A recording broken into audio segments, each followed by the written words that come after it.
Niyə Fələstinə görə şəhid verməliyik? Bu sualıma bir nəfər cavab yazıb ki, onlar bizim din qardaşımızdır.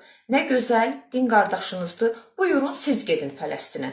Gedin Fələstin üçün döyüşün, gedin Fələstin üçün şəhid olun, özünüz gedin, oğlunuzu göndərin, amma bu xalqın balaları ilə işiniz olmasın. Çünki hər bir Azərbaycan əskəri bir ananın balasıdır.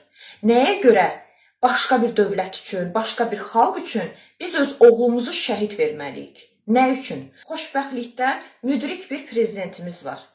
Öz əskərinin qeydinə qalan, öz vətəndaşını düşünən, vətəndaşının həyatını riskə atmaq istəməyən bir prezidentimiz var.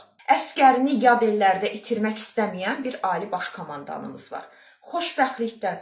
Bəziləri də yazırlar ki, ora müqəddəs torpaqlardır, hər bir müsəlmanın borcudur ki, o torpaqlar üçün gedib döyüşsün, şəhid olsun.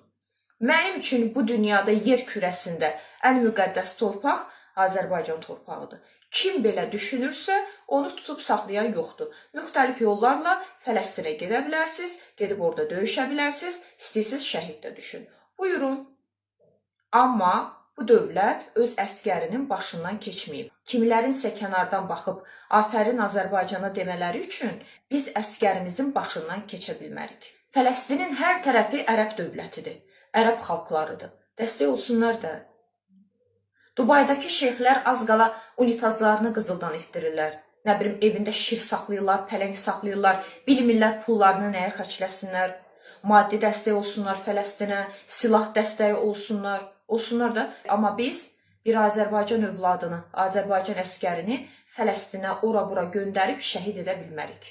Çünki Azərbaycan oğulları məhz bizim torpaqlarımız üçün lazımdır. Azərbaycan üçün də döyüşmək lazım olanda bizim oğullarımız döyüşə də bilirlər, şəhid də düşürlər, qazi də olurlar.